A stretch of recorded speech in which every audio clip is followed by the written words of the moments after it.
Good evening everybody. Ayan, so guys, sa mga naghahanap po ng GC Organic Barley, ayan, meron na po tayong stocks.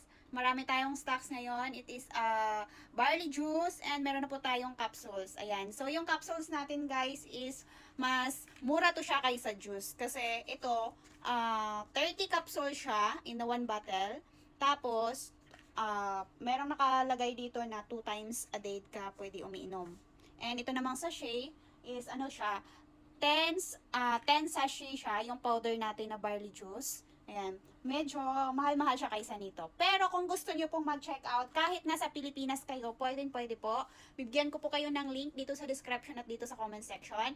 Or else, hintayin niyo po yung stocks namin. Kasi, by next week po, magpapaship po kami ng mga products. So, pwede nyo po magpuntahan doon sa office natin, guys. Pwede kayo magpunta doon sa Sibugay Flight Finders Travel and Tours para sa ating mga gusto mag-pick up doon sa office. So, sa lahat po ng mga Sibugay nons, ayan, open na po tayo for retailers. Sa mga ganahan mag-retailers din ha, open po ako. So, i-PM nyo lang po ako guys kung gusto nyo po kumikita through online. Kung gusto nyo naman po gusto nyo meron kayong mga side hustles, PM nyo ako, tutulungan ko po kayo. By the way, we have also skincare. So, yung skincare po natin is made in Korea po ito. Maganda po siya guys, and lalong-lalo na po yung BB cream natin kasi sobrang ganda po sa face. Yan po ang mga bagong product natin. And meron po tayong mga keypads, yung mga may problema sa mga menstruation. Ayan, so pwede po kayo mag-check out through our online link. So, ito guys, ipapakita ko po sa inyo yung barley na capsule natin. So, ito po siya. Ayan. Ganyan po ang itsura niya. Open na lang po natin kasi ako naman ang umiinom nito kasi nagtitake din ako nito. Ganito po ang kulay niya. Colored green. Ayan. So, 2 capsule in 1 day. Okay?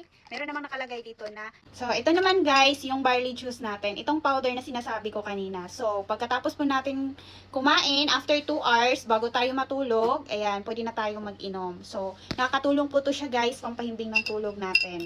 So, tikman natin ha. Sobrang sarap nito guys. Kasi yung ginagamit nilang sweetener is stevia. So, alam nyo ba ang stevia? Ang stevia po isang plant na matamis na halaman. Ayan.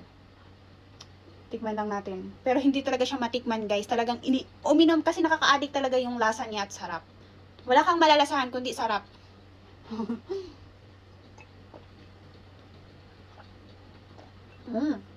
Shake lang natin kasi meron pa. Ayan. So, 300 ml lang po ang ilagay natin na tubig. Tapos, normal temperature lang po. Okay? Pwede uminom ang mga bata nito as long as kumakain na po sila ng solid food. Bata, matanda, pwede. Kaya mong uubusin guys kasi dahil sa sobrang sarap.